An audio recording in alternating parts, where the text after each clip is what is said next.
할렐루야. 오늘은 6월 10일 수요일입니다. 오늘도 정시 매일 예배를 드리시는 성도님들의 삶과 가정 위에 하나님의 은혜와 평강이 가득하시기를 축복합니다.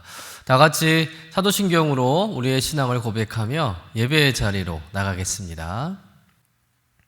전능하사 천지를 만드신 하나님 아버지를 내가 믿사오며 그 외아들 우리 주 예수 그리스도를 믿사오니 이는 성령으로 잉태하사 동정녀 마리아에게 나시고 본디오 빌라도에게 고난을 받으사 십자가에 못 박혀 죽으시고 장사한 지 사흘 만에 죽은 자 가운데서 다시 살아나시며 하늘에 오르사 전능하신 하나님 우편에 앉아 계시다가 저리로서 산 자와 죽은 자를 심판하러 오시리라.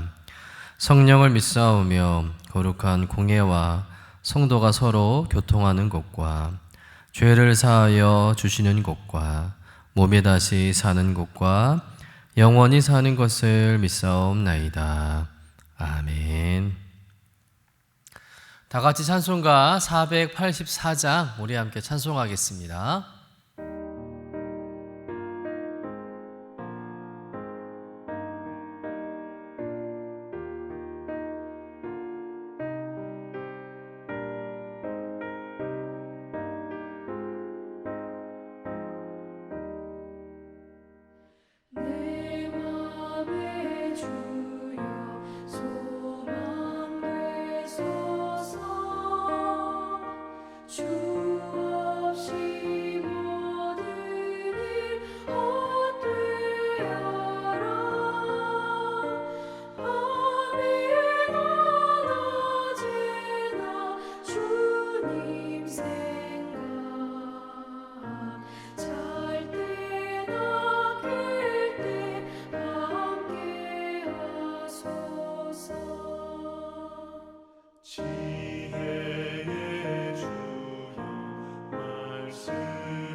오늘 우리에게 주시는 하나님의 말씀은 고린도전서 14장 20절에서 25절까지의 말씀입니다.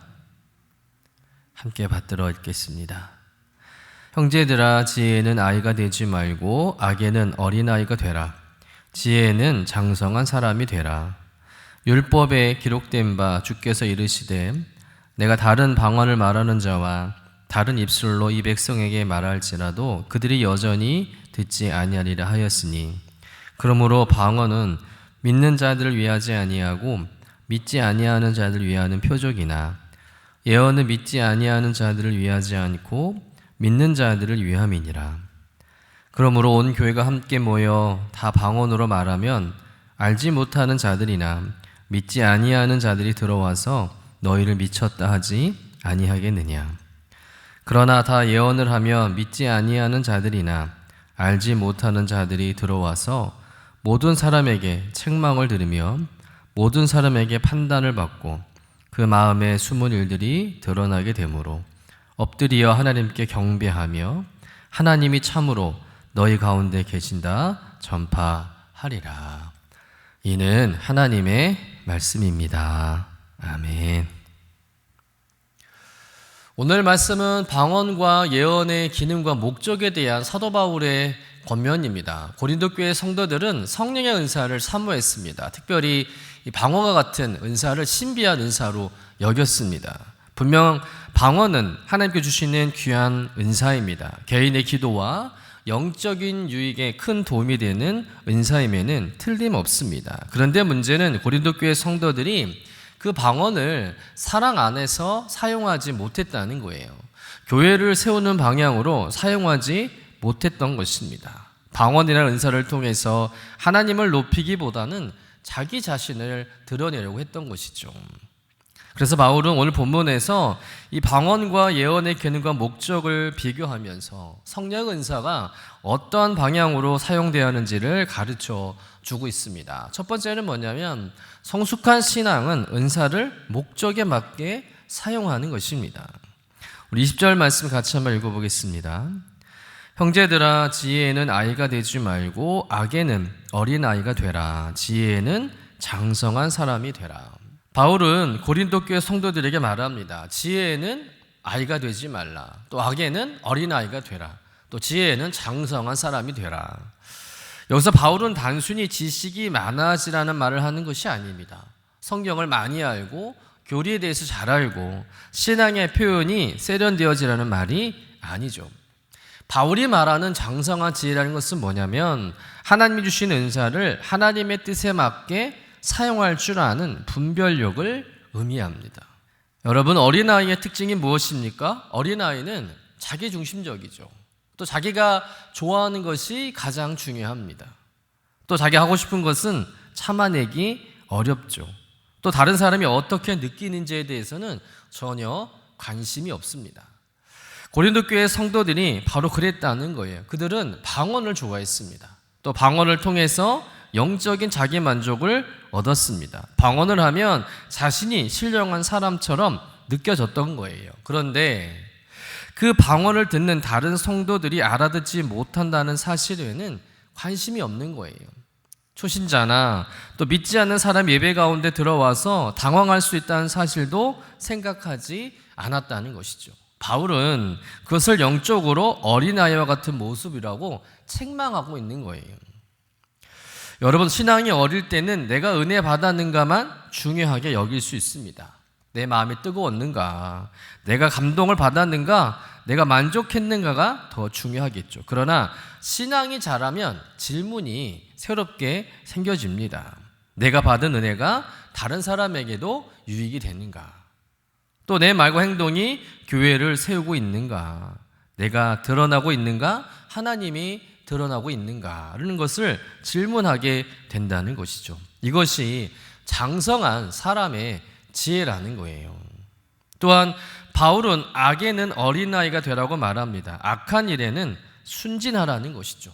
자기 자랑, 또 영적 허영심, 비교의식, 은사를 통해 자신을 높이고 싶은 마음에는 어린아이처럼 무지하라는 거예요.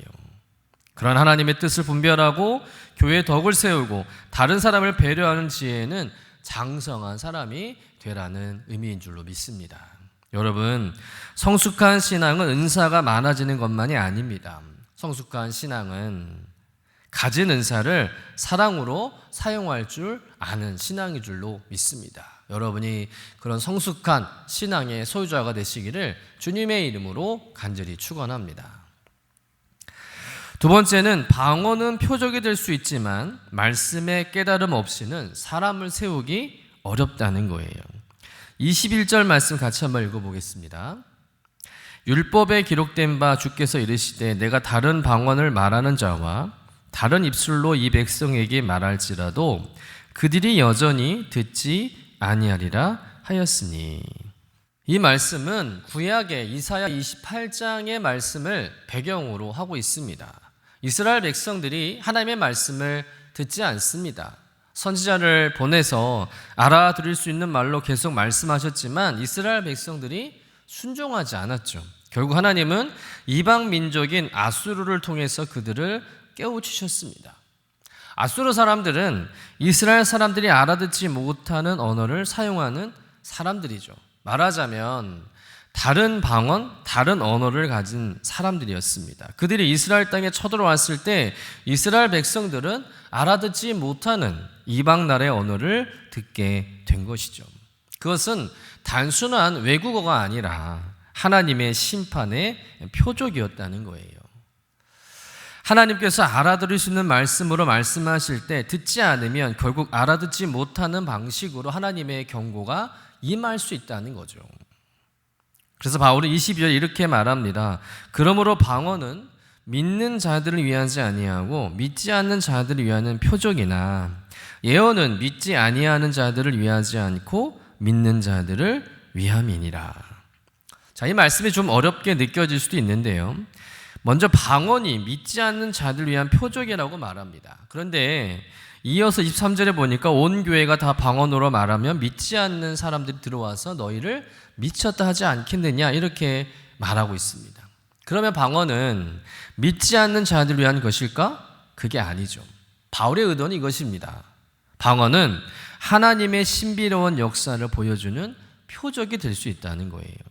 사람이 배우지 않는 언어로 하나님께 기도하고 성령의 역사 가운데 신비한 일이 일어나게 되면 믿지 않는 사람들이 하나님이 정말 살아계신가라는 관심을 갖게 한다는 거죠. 그러나 방언 자체가 사람을 구원하는 것은 아니라는 거예요. 방언 자체가 사람을 깨닫게 하는 것은 아니라는 거죠. 방언은 표적이 될 수 있지만 그 표적을 통해 말씀으로 나아가지 않으면 사람은 변화되지 않는다는 거예요. 예를 들어서 어떤 사람이 교회에 처음 왔다고 생각해 보시길 바랍니다. 그 사람은 하나님이 궁금해서 왔어요. 갈급함이 있어서 왔습니다. 그런데 예배 시간 내내 그 사람이 알아들을 수 없는 말로만 기도하고 알아들을 수 없는 말로만 말한다면 그 사람이 어떻게 생각하겠습니까? 여기는 참 이상한 곳이다. 내가 있을 곳이 아니다라는 생각을 하지 않겠냐는 거죠. 그래서 바울은 말합니다. 온 교회가 함께 모여 다 방언으로 말하면 알지 못하는 자들이나 믿지 아니하는 자들이 들어와서 너희를 미쳤다 하지 아니하겠느냐. 방언이 나쁘다는 말이 아닙니다. 또 방언을 금하라는 말도 아니에요. 바울 자신도 방언을 많이 한다고 고백했습니다. 그러나 공적인 예배 안에서는 또 교회를 세우는 자리에서는 믿지 않는 사람들도 알아들을 수 있고 성도들과 함께 세워질 수 있는 말씀이 더 중요하다고 이야기하고 있는 것이죠. 여러분, 이것은 오늘 우리의 예배에도 중요한 교훈을 줍니다. 우리의 예배는 뜨거워야 합니다. 그러나 뜨겁게만 해서는 안 된다는 거예요.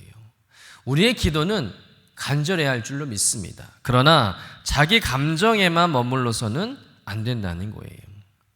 또한 우리의 신앙의 표현은 살아 있어야 합니다. 그러나 다른 사람을 배려하지 않는 방식이 되어서는 안 된다는 것이죠.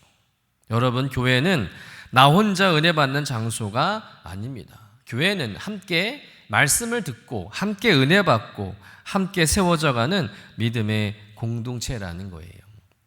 그러므로 우리의 은사와 열심은 반드시 이 사랑 안에서 질서 안에서 교회를 세우는 방향으로 사용되어야 할 줄로 믿습니다. 세 번째는 무엇입니까? 예언은 말씀을 통해 사람의 마음을 깨우고 하나님께 엎드리게 한다는 거예요.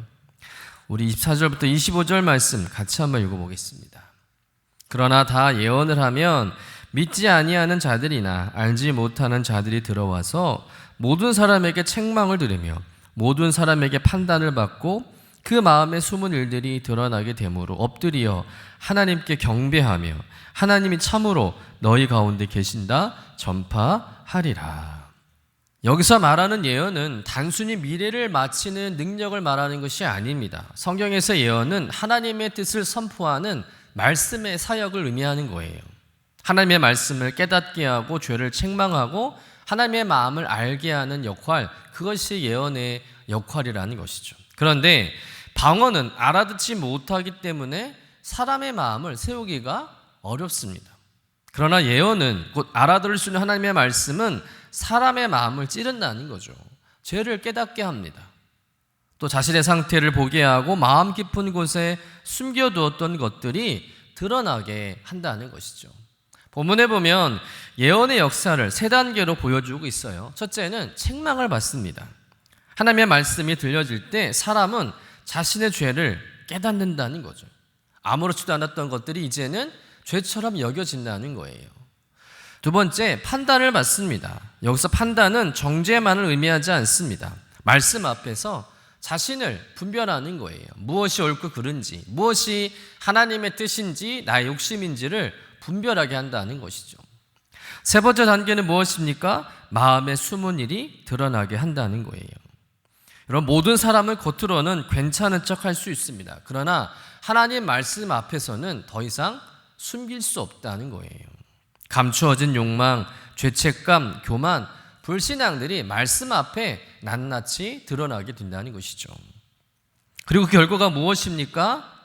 엎드려 하나님께 경배하며 하나님이 참으로 너희 가운데 계신다 전파하리라. 여러분, 말씀의 목적, 예언은 사람을 부끄럽게 하는 데 목적이 있지 않다는 거죠. 사람을 하나님 앞에 엎드리게 하는 것이 그 목적이라는 겁니다. 말씀은 회개하게 하고 하나님의 살아계심을 깨닫게 하는 줄로 믿습니다. 하나님을 경배하는 예배자로 회복하게 한다는 거예요. 여러분, 이것이 말씀의 능력이요 예언의 능력인 줄로 믿습니다. 사람의 마음은 신비한 체험만으로는 완전히 변화되지 않는다는 거죠. 감정적인 감동으로는 결코 사람이 새로워질 수가 없습니다. 물론 하나님은 때때로 특별한 체험을 통해서 우리를 만나 주실 때가 있겠죠. 그러나 우리의 신앙이 깊어지고 죄를 깨닫고 삶이 변화되고 하나님께 엎드리는 역사는 결국 하나님의 말씀을 통해 일어나는 줄로 믿습니다.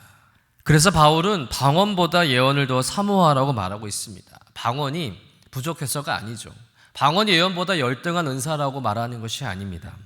예언, 곧 하나님의 말씀을 깨닫게 하는 은사가 공동체를 더 분명하게 세우기 때문이죠. 여러분, 오늘 본문은 방언과 예언을 비교하면서 우리에게 은사의 목적을 가르쳐주고 있습니다. 방언은 개인에게 영적인 유익을 줄 수 있고 때로는 믿지 않는 사람에게 하나님의 신비를 보여주는 표적이 될 수 있어요. 그러나 알아듣지 못하는 방언이 공적인 예배 전체를 지배하게 되면 교회를 처음 나온 초신자들에겐 오히려 하나님께 나아가는데 방해가 될 수 있는 거예요. 반면 예언은 하나님의 말씀을 깨닫게 하는 은사는 사람의 마음을 책망하고 판단하게 하고 숨은 죄를 드러내어 결국 하나님 앞에 엎드리게 한다는 것이죠. 그래서 하나님이 참으로 너희 가운데 계신다라는 고백에 이르게 한다는 거예요. 여러분, 우리 교회 안에 들어오는 사람들마다 이런 고백이 있기를 원합니다. 하나님이 참으로 이곳에 계시는구나. 하나님이 참으로 이 공동체 가운데 역사하시는구나. 하나님 참으로 이 성도들 가운데 살아계시는구나 라는 고백을 하게 하는 것이죠. 오늘 말씀을 잘 기억함으로 우리 모두가 개인의 유익을 넘어서 교회의 유익을 세우고 또 나만의 은혜를 넘어서 하나님의 살아계심을 증거하는 은혜의 통로가 되시기를 주님의 이름으로 간절히 축원합니다. 기도하겠습니다. 하나님 아버지, 오늘 말씀을 통해서 방언과 예언의 목적을 깨닫게 해주시니 감사드립니다. 우리는 때때로 하나님께 주신 은혜와 은사를 나를 드러내는 도구로 사용할 때가 많았음을 고백합니다. 내가 은혜 받았다는 사실만 중요하게 여기고 내가 만족했다는 것에만 머물렀습니다. 주님, 우리 어린아이 같은 신앙을 용서하여 주시옵소서.